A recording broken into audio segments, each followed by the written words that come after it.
So one more video on the castle here, Castle Milan.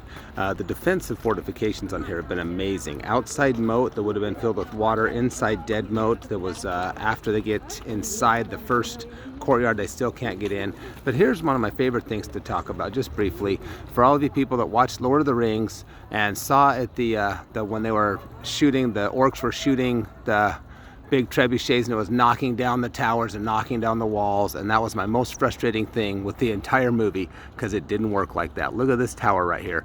You could throw trebuchet rocks at this, catapult rocks at this all day. It's not going to do nothing. It was round, it was solid, they were super heavy. You can see right through here just how far in that goes. That's how thick it was.